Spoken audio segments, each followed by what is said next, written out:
Hey there, athletes. This is Coach John Ferry from Team Wilpers. Very excited, as always, to welcome you here to our Week 8 athlete briefing for our Summer Run Challenge. I feel like this thing just got started again, but here we are entering our final week.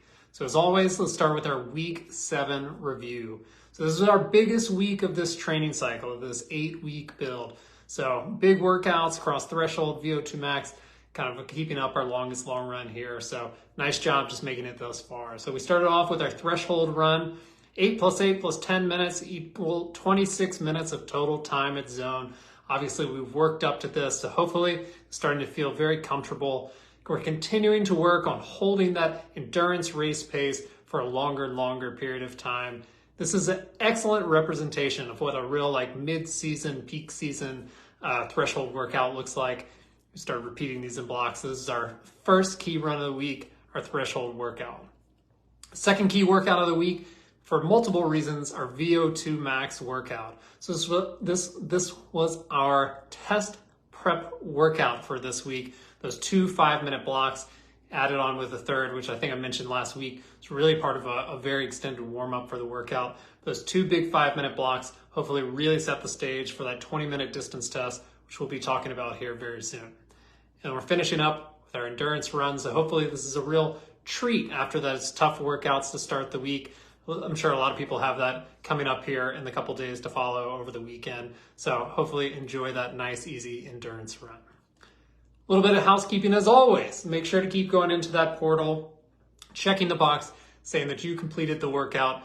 A 100% completion percentage is still what we're striving for here. Just a reminder, going into especially next week, that portal does shut down in terms of this challenge next Sunday. So not this Sunday, but the Sunday when the challenge ends, the last day it's open. So you actually still have the ability to enter your test results if they go long, but you do not have the ability to get in and check the box to claim that 100%. So make sure next week as you're completing workouts, you're getting in, checking that box off. Don't want you to miss that opportunity if you're still in there going for that completion percentage. A little update to our All Access. I had said last week that we were going to have a presentation this upcoming Thursday, which would have been yesterday.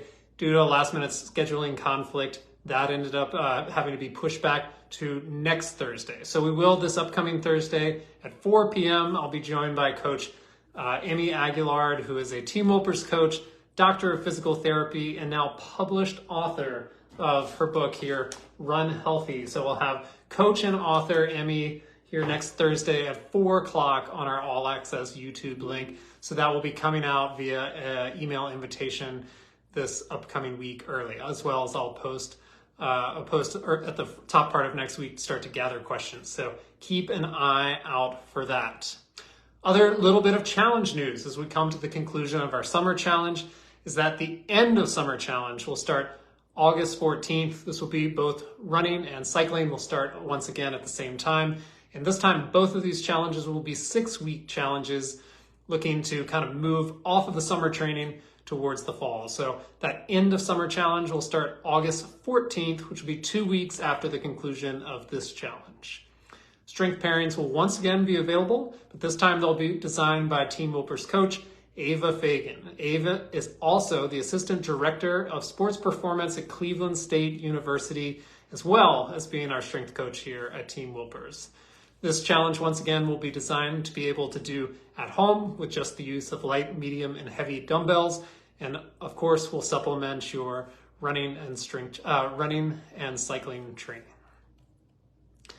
Final little piece of housekeeping here is, in addition to that, I'll add a 2-week bridge program for people in our summer challenges going to the end of summer challenges so that there's no time lost. That'll be part of the All Access challenge tiers. So a little 2-week bridge program to tie people together from summer to end of summer challenge. That should become live to sign up for as a training, maybe towards the middle to end of next week. So just keep an eye out for it. There's no rush on it. And now to our week 8 workouts. Run number 1 of the week, we're going to start with the VO2 max workout. So we're dropping off volume here, and we're dropping off a lot of total time at zone.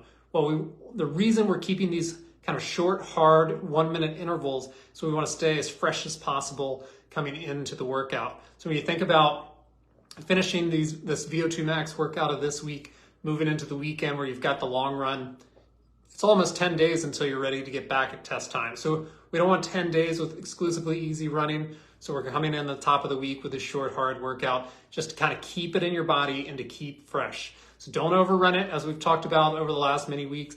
Make sure not to overshoot the zones. Don't go for faster paces just because it's less time, a little bit easier workout. Just keep it in your body. We're trying to stay sharp for the weekend. Key run number 2 is our endurance run, however. At this point, we're trying to come fully off the gas. So we want to start resting up. We want to get your body ready to run hard for the 20-minute distance test. A couple traps here, which is don't lose focus midweek. Don't get a little bit too excited. Don't get caught up thinking that you should be pushing a little bit more and overrun this workout. And that's certainly a mistake in advance of the test.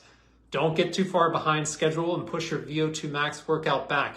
By the time we hit Wednesday of this upcoming week, especially if your test is on Saturday, even on Sunday, we want to be pulling off the gas. Just don't push that VO2 max workout too far back. We want to be in kind of pullback mode at that point. Final key workout of the week here, 20-minute distance test, what we've been working towards. So here's your opportunity, certainly, to compare yourself to your week 1 test performance. However, this is a test in which you cannot fail. You are the person who gets to make the test, take the test, and grade the test. So hopefully you can have a little bit of fun with this one. All we're trying to do is hopefully be a little bit better than last time. So the instructions are quite simple, just as in week 1. You pick the course, you start running, you run for 20 minutes, you stop at 20 minutes and you see how far you ran, record those results. That is the instruction on this test here. If you want the best apples for apples kind of comparison of where you were in week 1 to now, it's important to mimic your week 1 test conditions. So if you ran the week 1 test indoors, then you probably want to run the week 8 test indoors. If you ran it outdoors, you want to run outdoors. If you ran it on a hilly course and you want and you didn't love that, but you want the best comparison, you want to run it on that exact same course this time around. There are certainly some exceptions. If you wanted to correct some things that you didn't like about the testing conditions of last time.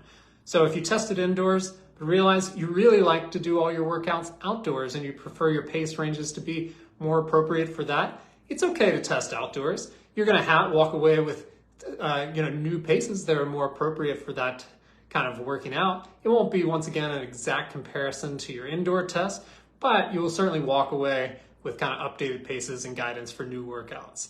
If you realized you picked a poor course, it was full of hills, stoplights, etc., you felt like you didn't get an opportunity to really maximize your testing situations, it's okay to pick a different course for this. Once again, just know it's not an exact comparison to your first test.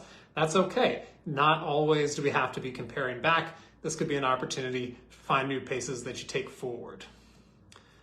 So, okay to fix it. If you feel like there was something that went wrong with the first test, go for it and have fun with it. So let's talk a little bit about, I prefaced we did that VO2 max workout this week with the 2 5-minute blocks. Kind of want to talk about how we use that workout as a point of comparison to plan our strategy, if you will, for the 20-minute distance test. So for most people, almost all of us, our 20-minute test result is going to fall somewhere between threshold and VO2 max. Not all of us, but for most of us, that's where it probably should land, somewhere right in there.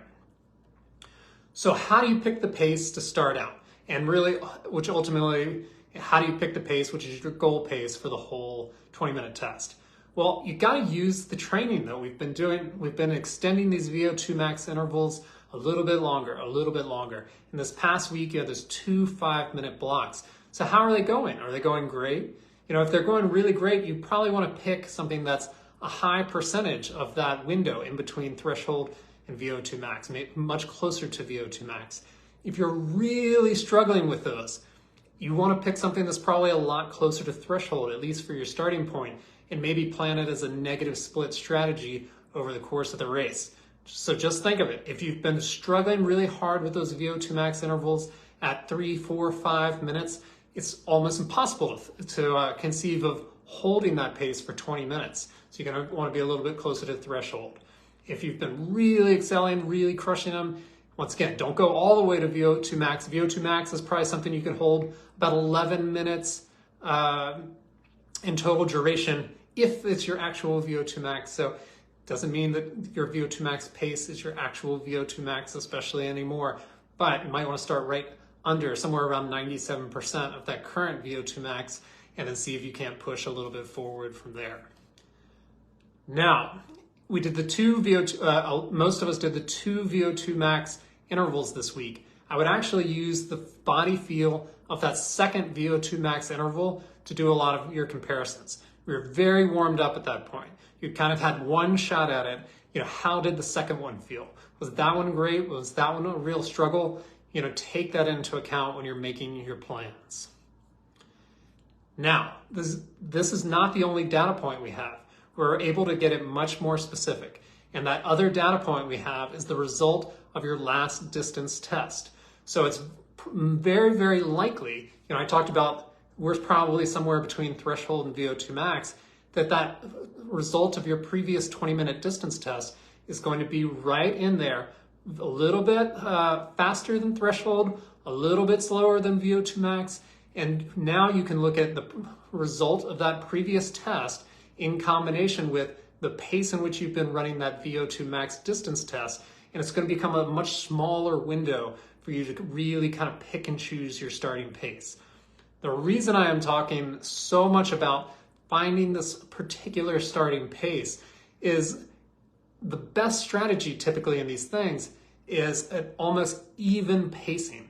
It's not a progression run where you start and get faster over 5-minute blocks usually. Nothing wrong with a negative split race, but what you want is really even pacing with a little bit of an acceleration where you're kind of emptying the tank in the final 4 to 5 minutes of that race. The way in which very important thing about having that even race is you have to start at a very appropriate pace. If you start too fast, obviously you're going to fall off. It's looking probably like a positive split. If you start too slow, you absolutely can nail a negative split, but there's certainly an opportunity that you didn't pick up pace fast enough and you leave a little bit on the table, if you will. So we want to spend some time really being thoughtful about finding that appropriate starting pace, and then think about, instead of trying to get faster each 5-minute chunk, just really holding even with just a little bit of kick at the end. That's what I want people to shoot for here. But at the end of the day, certainly the goal is just to get a little bit better than last time around. So that metric of that pace from the previous 20-minute distance test is an important one, because as long as you stay just ahead of that goal from last time, we're in great, great shape. So hopefully that helps some people who have been thinking about this, trying to figure out different strategies on it. This is probably about as specific in terms of a pace starting goal as we've gotten into in these challenges over the last year plus. So take some time, do a little bit of review of those VO2 max paces you've been running, do a little bit of review of what the results of your previous distance tests are, and then try to really get thoughtful about picking a starting pace that you feel like you can hit and hold for 20 minutes. It's going to be, I think, set you up for success pretty well here in this round of it. Otherwise, there actually weren't too many questions this week, so I'm going to assume that everyone understands the assignment, knows what's they're in for, and are really looking forward to crushing this week 8. So I'm going to turn everybody over to get to it. Thank you so much, as always, for being here on a Friday night. Thank you for being part of this summer challenge. Can't wait to see you back here very soon. Have a good one.